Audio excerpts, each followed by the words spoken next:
Hello everyone, and welcome back to Game Easy, Roll Good. Today we're going to cover the Monster Manual preview that Wizards of the Coast released on their D&D Beyond YouTube channel. I think it's an hour-long video that they initially released, and then they followed it up with another video specifically just about dragons in the Monster Manual that's about 30 minutes long. I watched both of them. I kind of took some notes here and there to kind of give you all the highlights. They did spend a lot of time talking about the art in the Monster Manual, and the art is beautiful that they showed, including the cover that you see here that we've seen for quite some time. And again, while I do enjoy the art of Dungeons and Dragons, it isn't really actionable content, so I kind of tried to pull out all of the cool things that they were saying, put them in my notes here, and we can cover them in this video. But before I get to that, if you're a new viewer to this channel or returning viewer and you haven't hit that subscribe button yet, consider hitting the subscribe button either now or at some point during this video if you like what you see and you want to see more from me. Yeah, let's go and get to the Monster Manual preview. But before we do that, I know this cover art has been out for some time, but when I was putting this video together, I just actually noticed that Minsc from Baldur's Gate 3, or from the Baldur's Gate franchise, is on the cover of the Monster Manual. He's this guy right here, if you're not familiar with him. And we know that because his miniature giant space hamster Boo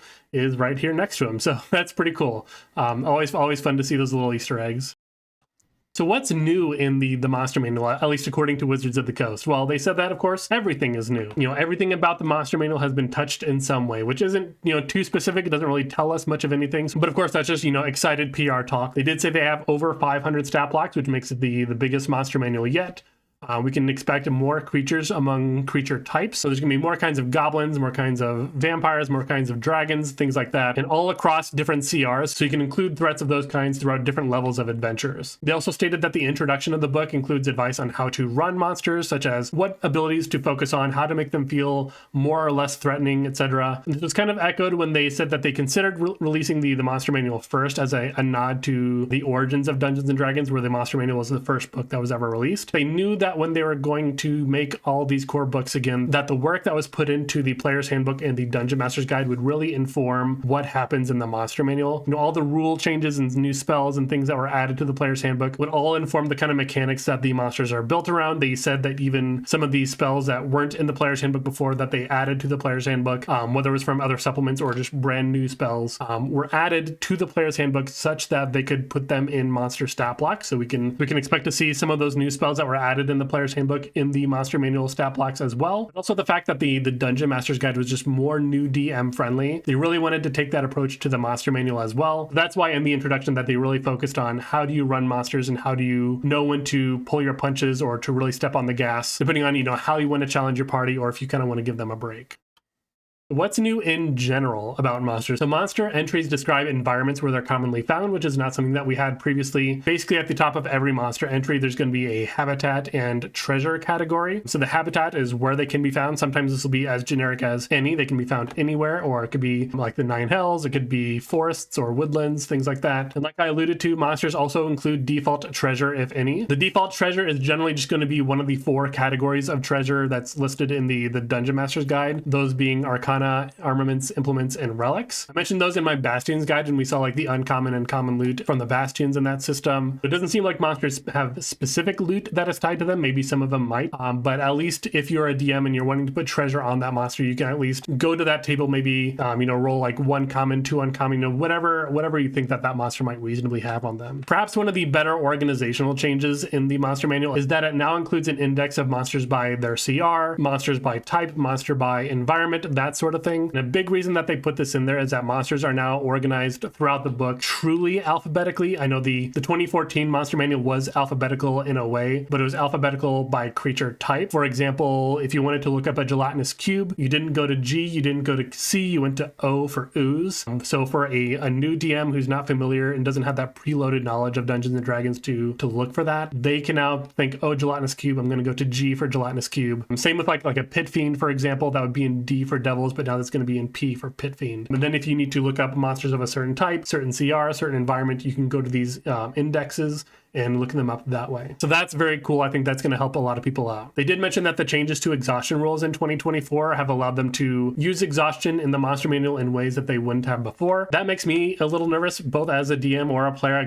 I've stated in previously in one of my videos that I just do not like the new exhaustion system. I think the old one was fine. I just think it was underutilized. I did have one good suggestion in my video about exhaustion in the comments. Someone mentioned that you can use it to throw lower level threats at your party and still have them be challenged. If you have like a like a suppression aura where they just have so many levels of exhaustion. That way they aren't just trouncing over these lower level creatures or just automatically saving on saving throws and things like that, which I think was a really cool idea. I would certainly use that as like an encounter gimmick, but overall I just don't like the new exhaustion rules. So I'm hoping they kind of balanced it enough, but personally I think exhaustion is more deadly in 2024 than it ever was in 2014. They did say that the stated goal of the monster manual was to just make everything run smoother, to make the numbers make sense.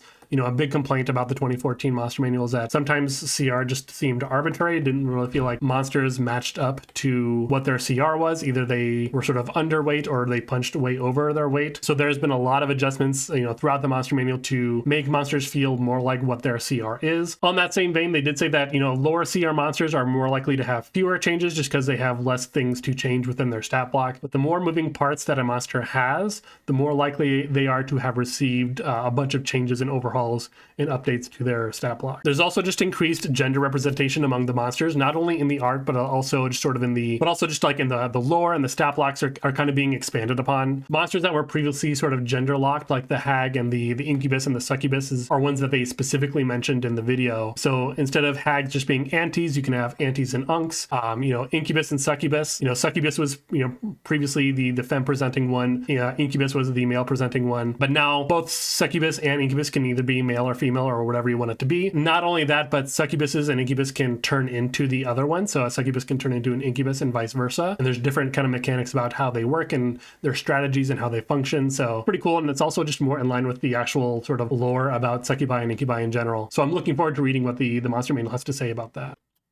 What's new with legendary creatures in general? There wasn't a whole lot to pull out. They did say that creatures with multiple legendary actions should now feel more consistently powerful no matter what order those legendary actions are used in. They said in 2014, the legendary monsters, their CR was sort of balanced around what if the DM chooses the most powerful legendary action every time. But now the power of the legendary actions has been sort of spread out among the multiple legendary actions, so that no matter which order that you choose them in, that creature should feel like a consistent threat round to round. And it also looks, based on some of the stat blocks that I saw, that some legendary actions specifically say they can only be used once per round. So some of them might have like 2 legendary actions that can only be used once per round, and then one that can be used as many times as you want, or at least as many times as you have legendary actions. So that's something to look forward to as well. They also mentioned that the lair actions have been moved to the stat block, or that the lair actions have been converted into legendary actions. It's kind of unclear which way that they meant by that. I haven't seen any stat block that has been spoiled or released or shown so far that shows lair actions in the stat block. But in the original monster manual video, they said that they moved the lair actions to the stat block. And then in the dragons video, they mentioned that the lair actions have been converted into legendary actions. So it's, again, a little unclear as to which way that goes, because lair actions and legendary actions kind of operated differently. So we might see a little bit of both. We might see new lair actions, and then some of the old lair actions have become legendary actions. You know, some combination of that maybe. And like I alluded to in the original slide, there are more higher level threats across all monster categories that can be used as, you know, your big bad evil guys in your adventures or campaigns. And again, not only are there more higher level stat blocks across all categories, but there are more lower CR options among creatures who previously had only high level stat blocks before. So maybe if there's a monster type who only really had high level stat blocks, they now have maybe like lower level ones, so that you can sprinkle those in early in the adventure as sort of like harbingers to what the big bad evil guy will be like, and kind of keep that theme throughout your campaigns and adventures, which is very, very cool. The Tarrasque is still the king of the CR within the monster manual, at least. I know there in other publications there have been other, you know, CR 30 monsters, but within the monster manual itself,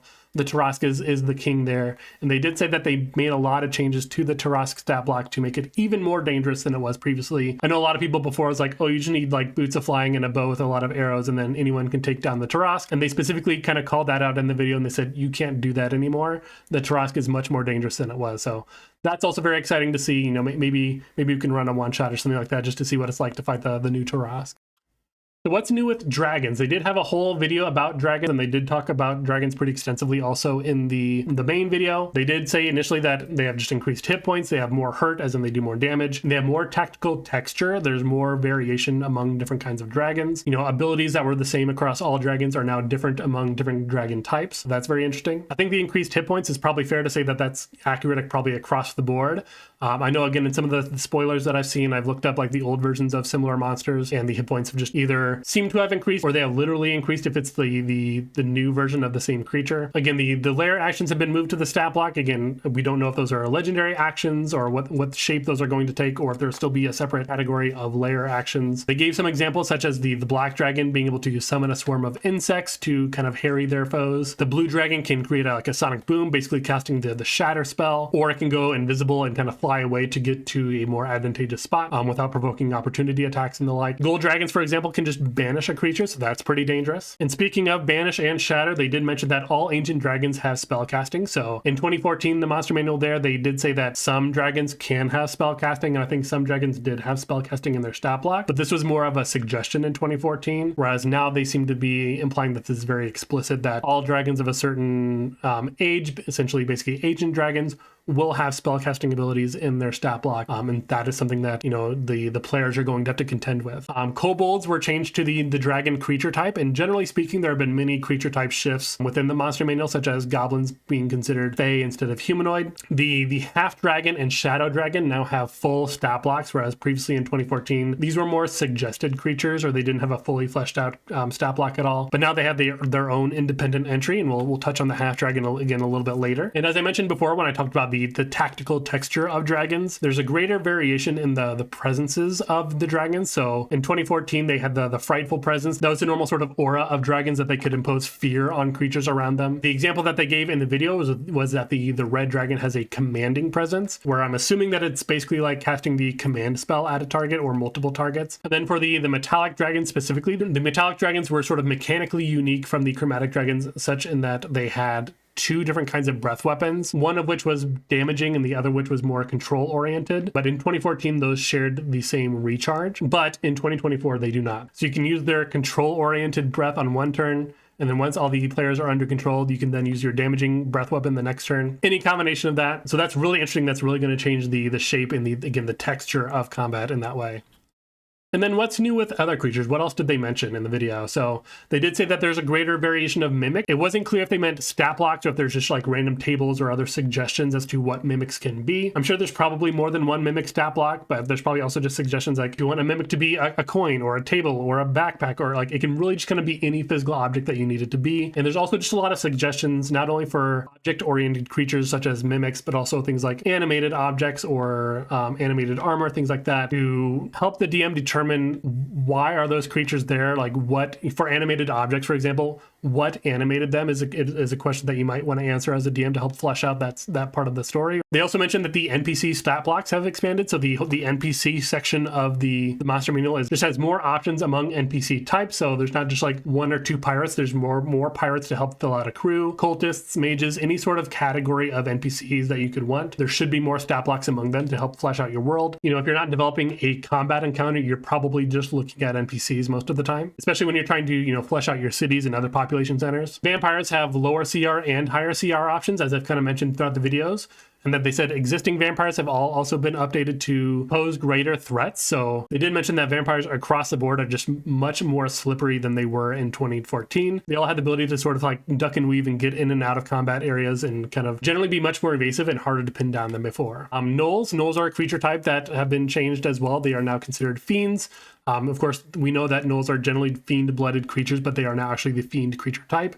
Not only that, but they're kind of built much more around teamwork. They didn't give any like specific mechanical examples of what that would be. I don't know if they all have pack tactics now. Some of them probably have abilities that can like buff other gnolls, sort of like a bardic inspiration sort of thing. And they also stated that revenants and death knights have also been expanded. They did spend quite a time talking about death knights, how they have like lieutenant stat blocks at a lower CR and then lower CR like undead below them. So if you want a death knight to kind of be the big bad evil guy of your adventure, you have these lower level threats that are sort of harbingers for that death knight to kind of trickle in at lower levels to, again, keep that theme going in your adventure. Moving on from there, there have been a few sneak peeks. Some content creators got a preview of a monster that they were able to share with us. I don't really want to take anything away from their preview, so if you want to go check out these creators and see what they're talking about, I will have links to all of these sneak peeks down in my description below. So if you haven't seen any of them or haven't seen some of them, you can just click on those links down in my description and you can kind of watch them back to back if you'd like. Although one trend that I did notice across a few of the stat blocks that I did see is that some or all monsters seem to have at least proficiency in initiative. And then for the legendary stat blocks that we've seen so far, that have been shared with us, they all seem to have expertise in initiative, which makes that initiative bonus very, very high at high CRs. This is kind of a DM's dream because of, the big bad evil guy rolling low on initiative and kind of going after all the players can really, really kind of change the way that combat pans out. So it's nice to know that these very powerful sort of even otherworldly monsters, legendary creatures, are much more likely, if not guaranteed, to go first in combat. This isn't even possible for at the player level anymore because the Harengon bonus to initiative no longer stacks with the new alert feat. If you use the old alert feat, of course, it still stacks just fine, but rules as written, you can't stack multiple sources of a proficiency bonus. So alert and Harengon no longer stack. So you can no longer really get these really high initiative bonuses that you could before. I mean, all those builds that had really high initiative bonuses still exist.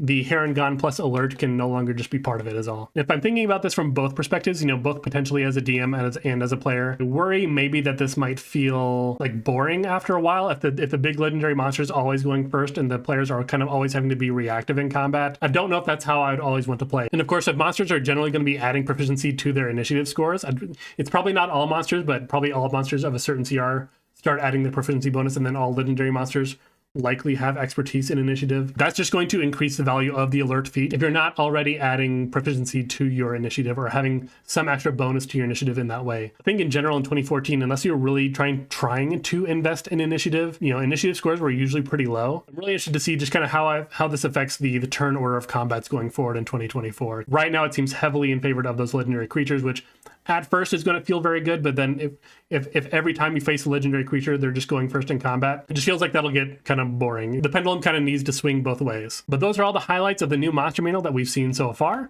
Let me know what you think about everything that we mentioned here down in the comments, or if you've seen some of these sneak peek videos and you have some comments about that, let me know down in the comments as well. Or if there's one that I've missed. I kind of dug around with all the usual people that I follow, and I tried to find some people that even I normally don't check into, and I couldn't find any more than this so far. I expect we'll probably see more as we get closer to the release, but at the moment, these are the ones that I can find. But if there are more, again, let me know down in those comments. And again, while you're going down to those comments, please hit that like button. If you are a new viewer or returning viewer and you haven't hit that subscribe button and you like what you saw here, please consider hitting it now. It helps me out quite a bit. Again, I have new videos coming out every Sunday and Wednesday, so you always have something to look forward to. I appreciate all your time, and I'll see you in the next one.